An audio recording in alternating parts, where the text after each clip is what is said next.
ဒီမိန်းကလေးကမတော်တဆကောကိုထိုင်ကုန်တစ်လုံးပေါ်လောင်းချမိသွားတဲ့အဲ့ဒီထိုင်ကုန်ကကြောင်းထဲမှာအလွန်နာမည်ကြီးတဲ့ကောင်လေးတစ်ယောက်ရဲ့ထိုင်ကုန်ဖြစ်နေတယ်အတန်းဖော်အားလုံးအံ့ဩတုန်လှုပ်သွားကြတယ်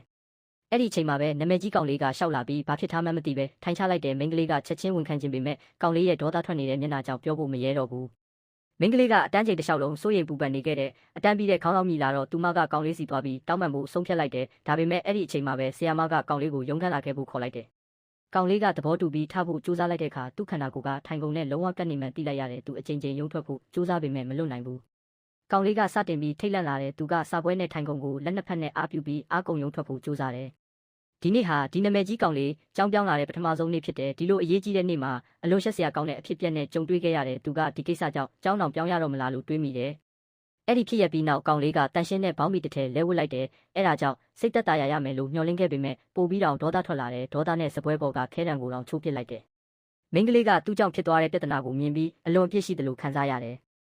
အဲ့ဒီညအိမ်ပြန်ရောက်တော့မိခင်ဖြစ်သူကမိန်းကလေးဟာပုံမှန်အသက်မွေးဝမ်းကြောင်းအထက်တန်းကျောင်းကိုရွေးချယ်ထားမှန်းသိသွားတယ်အမေကအရန်ဒေါသထွက်ပြီးတားအမိနှစ်ယောက်ပြင်းပြင်းထန်ထန်စကားများကြတယ်ရန်ဖြစ်ပြီးနောက်မိန်းကလေးကစိတ်ဖိစီးမှုဖြစ်ဖြောက်ဖို့ဂိမ်းဆိုင်ကိုသွားပြီး claw matching ကစားတယ်ဒါပေမဲ့ claw matching ကသူမကိုပို့ပြီးစိတ်တူစေခဲ့တယ်